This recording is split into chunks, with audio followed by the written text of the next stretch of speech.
Last এপিসোডে তো আমরা ক্লোজার সম্পর্কে অনেক আইডিয়াই পেয়ে গেলাম। এই এপিসোডে কিছু প্রবলেম নিয়ে আলোচনা করা যাক, বিশেষ করে একটাই প্রবলেম। যখন আপনি লুপের সাথে ক্লোজার নিয়ে কাজ করবেন তখন আপনি দেখবেন এটা সঠিকভাবে কাজ করছে না, এবং এটা কেন কাজ করছে না সেটাও আমি ডিসক্রাইব করব, এবং কিভাবে কাজ করলে বা কি করলে এটা কাজ করবে সেটাও আমি ডিসক্রাইব করব। তো প্রথমে প্রোগ্রামটা লিখে নেওয়া যাক। For var I is equal to 1, I smaller equal 5, I plus plus। ওকে, আমার উদ্দেশ্যটা হচ্ছে আমি একটা set time out method call করব, কারণ সেট টাইম আউট মেথড যদি আমি কল করি বা ফাংশন যদি আমি কল করি, এখানে আমাদেরকে একটা কল ব্যাক ফাংশন দিতে হবে, তাহলে এখানে একটা নতুন স্কোপ তৈরি হবে। সো আমরা এখানে আরামসে বা খুব সহজেই কি করতে পারছি, ক্লোজারটা ইমপ্লিমেন্ট করতে পারছি। কনসোল ডট লগ আই, এবং এখানে আমরা টাইমটা দিব একটু ট্রিকিভাবে 1000 ইন্টু আই। এটা দিলে পরে প্রতি 1 সেকেন্ড পর পর আয়ের ভ্যালুটা স্ক্রিনে প্রিন্ট আউট হবে, এরকম আমরা চাচ্ছি। কিন্তু আমরা যদি আউটপুট দেখতে চাই তাহলে আমরা একটু ডিফারেন্ট আউটপুটই দেখতে পারবো। আউটপুটটা কেমন আসবে, আউটপুটটা আমি রান করেই দেখাই। আমার নোট লেখার দরকার নেই, আমার হিস্ট্রিতে আছে।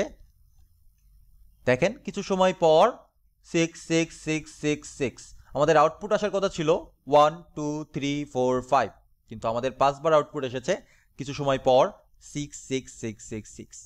কেন এটা হয়েছে? তার কারণ হচ্ছে আমরা এখানে যে আয়ের মানটা ব্যবহার করছি আমাদের স্কোপের ভেতরে অ্যাজ এ ক্লোজার, সেই প্রত্যেকটা ফাংশনের জন্যই এই আয়ের ভ্যালুটা একই ছিল, এবং এই ফাংশনটা প্রথমেই কল হয়ে যাচ্ছে, অর্থাৎ ফর লুপটা প্রথমেই 5 বার লুপ হয়ে যাচ্ছে, এবং এই সেট টাইম আউটটা অপেক্ষা করে যাচ্ছে। যেহেতু প্রথমেই ফর লুপটা 5 বার কল হয়ে যাচ্ছে এবং ইন্ডিং হচ্ছে 6-এ, যে তাহলে আমাদের ভ্যালু যে দাঁড়াচ্ছে 6, এবং আমাদের ক্লোজারের ভেতরে ভ্যালু হিসাবে থাকছে 6। যেহেতু ক্লোজারের ভেতরে ভ্যালু হিসাবে থাকছে 6, সেহেতু প্রত্যেকটা বার এ কি করছে, 1 সেকেন্ড পর পর আমাদেরকে 6 প্রিন্ট আউট করছে। দ্যাট ইজ হরিবল।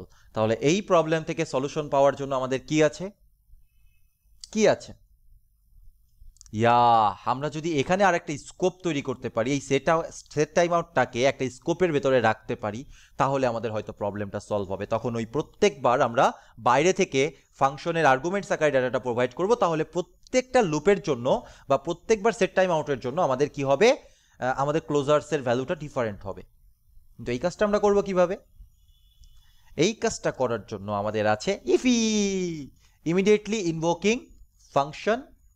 কি বলে ওটাকে, এক্সপ্রেশন বলে, ভুলে গেছিলাম। ওকে, তাহলে আমরা এই ফাংশন কলটাকে ইফি দ্বারা ট্রান্সলেট করে দেই, কিন্তু ইফি আবার এখানে কাজ করবে না। ইফি কাজ করানোর জন্য একটু আমাদের ব্রাউজারে যেতে হবে, এটাই হচ্ছে সবচাইতে বড় প্রবলেম। আমরা পুরো বিষয়টাকে এখানে ইফির ভেতরে দিয়ে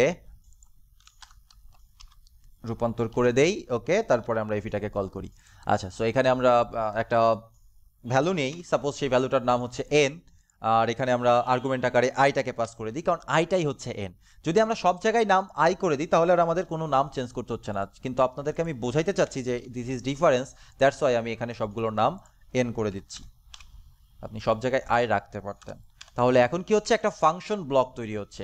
জাভাস্ক্রিপ্টের জগতে যখনই আপনার নির্দিষ্ট কোনো কাজ করার জন্য একটা ব্লক দরকার হবে, নিজস্ব স্কোপের দরকার পড়বে, নিজস্ব সিস্টেম, নিজস্ব এক্সিকিউশন কনটেক্সটের দরকার পড়বে, তখনই আপনার জন্য হাজির হয়ে যাবে ইফি। ওকে, এই জিনিসটা মাথায় রাখবেন। আচ্ছা, এখানে একটা ফাংশন কল হচ্ছে যেখানে বাইরে থেকে আর্গুমেন্ট আকারে এন বা একটা ভ্যালু পাওয়ার কথা, সেই ভ্যালুর ভেতরে মানে সেই ফাংশনের ভেতরে একটা সেট টাইম আউট কল হয়েছে, এন দ্বারা সেকেন্ডটা বা টাইমটা বৃদ্ধি পাচ্ছে, এবং এখানে কনসোল লক করা হচ্ছে এন কে, দ্যাটস অল। এবং বাইরে থেকে আয়ের ভ্যালুটাই এন আকারে প্রোভাইড করা হচ্ছে। তো আমি একটু টার্মিনালে রান করে দেখার চেষ্টা করি, কাজ করতেও পারে আবার নাও করতে পারে। It's working. সেদিন হয়তো কাজ না করার পেছনে কোনো রিজন ছিল। ইমিডিয়েটলি ইনভোকিং ফাংশন নোডেও কাজ করবে পারফেক্টলি। দেখেন সুন্দরভাবে কাজ করছে, কিন্তু 1 2 3 4 5, ওয়াও, দ্যাটস ওয়ার্কিং। সো এখন থেকে কিভাবে আপনি ফর লুপের সাথে ক্লোজার নিয়ে কাজ করবেন সেটাও কিন্তু আমি আপনাদেরকে দেখিয়ে দিলাম, কিন্তু সচরাচর যে আপনার কাজে লাগবে এরকম বিষয় এটা ভাবার কোনো কারণই নেই, কারণ খুব কম সময় দেখতে পারবেন যে এই রকম সিচুয়েশন তৈরি হয়েছে, যেই সিচুয়েশনে আপনার ফর লুপ এবং ক্লোজার অ্যাট এ টাইম ব্যবহার করতে হচ্ছে। এটা একটু ট্রিকি ছিল, দ্যাটস ওয়াই আমি আপনাদেরকে আলাদাভাবে ভিডিও করে মেনশন করে দিলাম। আমরা মোটামুটি এই চ্যাপ্টারের শেষ পর্যায়ে চলে এসেছি। আমাদের এই চ্যাপ্টারে কভার করার মতো আর তেমন কিছু নেই।